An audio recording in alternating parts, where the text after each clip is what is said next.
consider a sprawling metropolis in the heart of the American West Desert, complete with cutting-edge infrastructure and meticulously planned streets and roads teeming with self-driving electric vehicles. This city would combine the diversity and sprawl of New York, the efficiency and connectivity of Tokyo, the governance and sustainability of Stockholm, in an insane multi-billion-dollar project to build a futuristic city on the scale and with the ambition of Saudi Arabia's line. Today's topic will be Tulsa, the eventual location of the line in America. The city of Telosa is a planned community that aims to not only be the metropolis of the future but also to represent a totally different social paradigm. These proposed megacities are a reaction to the new issues of the modern world, like overcrowding, pollution, and climate change, in a similar spirit to megaprojects like Saudi Arabia's vision. By starting from scratch and planning a vibrant metropolis that is inclusive, resilient, sustainable, and equitable for all of its citizens, these future cities want to rethink what it means to build a city. The word telos, which roughly translates as the highest aim, is an ancient Greek word that gave rise to the name Telosa. Telosa is the creation of American billionaire Mark Lowry, and it was initially made public in September 2001.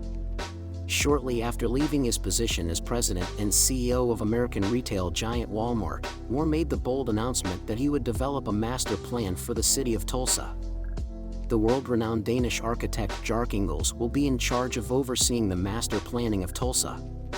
Toyota previously hired him to design a smaller smart future city in Japan. The fundamental idea behind Tulsa and the reason why it is being planned in the first place, according to law, is to create a city with currently more than 50% of the world's population resides in cities. By the year 2050, this percentage may reach up to 70%. Cities have developed into significant hubs for economic opportunity, research, and education for millions of people.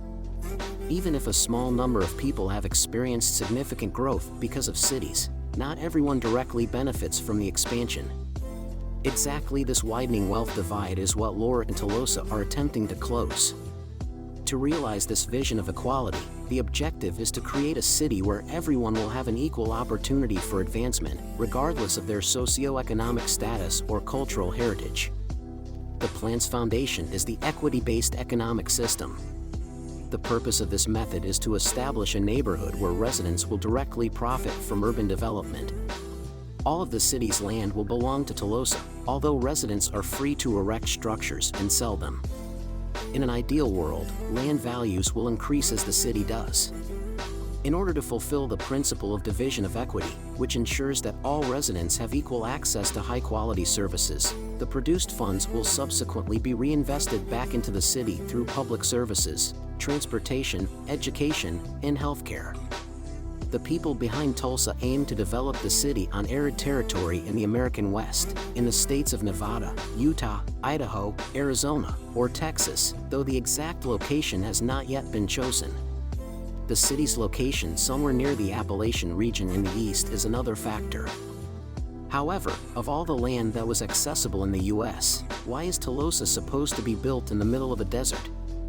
The abundance of inexpensive, easily accessible undeveloped property in the American West and Tulsa's aim to invest rising land values back into city services are two major factors in this decision. With time, as the city expands, this cheap land may prove to be worthwhile. Even though the land needed for Tulsa's eventual building may be inexpensive, it's not exactly the best or even the smartest decision to construct a bustling metropolis in the middle of a desert. These issues that Tulsa might experience now as well as in the future are vividly demonstrated by Saudi Arabia's recent development on Neon and the Line, which was initially intended to be partially completed by 2020 and expanded upon in 2025. The building of homes is already running late. It turns out that in order to build on undeveloped desert terrain, operating facilities must first be built in order to house construction workers and their tools in the harsh environment. Additional issues with Neon and the Line are currently being dealt with. Now consider the extreme heat, the water supply, and the energy impact of building a brand new metropolis in a hostile environment.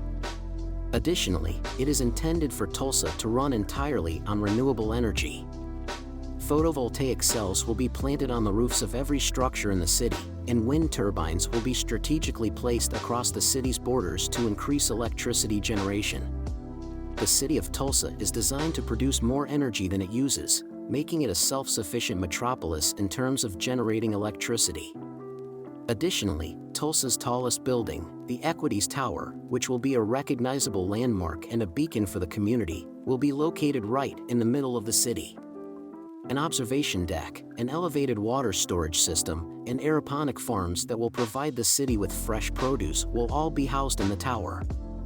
Tulsa's layout also takes into account the city's urban planning and transit infrastructure, which enables citizens to always access essential facilities and destinations, such as workplaces, schools, parks, stores, and restaurants, within a 15-minute commute.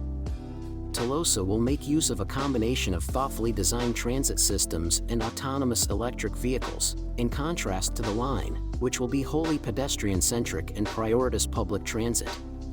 Using the superblock model of urban planning, the city will prioritize bikes and slow-moving electric vehicles on inner streets while concentrating heavy traffic on the block's edges. This accomplishes two objectives. First, it makes it easy for people to travel between blocks, and second, it keeps residential neighborhoods far enough away from busy streets to minimize noise pollution. Telosa's construction will be divided into two parts, with the first one having an ambitious completion date of 2030. At this stage of development, the city would be able to house up to 50,000 people over a 6 square kilometer area, which is nearly twice the size of New York's Central Park. After it is finished, the second phase of the development will take 40 years to finish building the rest of the city. By this time, it is anticipated that there will be more than 5 million residents living there, covering an area of more than 120 square kilometers. When compared, Tulsa will be the same size as San Francisco, but with more than 6 times as many people residing in the same region.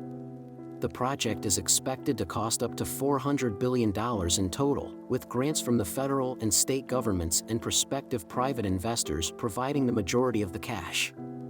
Comparatively speaking, Saudi Arabia's line is anticipated to cost $500 billion, and unlike Telosa, it is entirely supported by the Saudi government and sovereign wealth fund.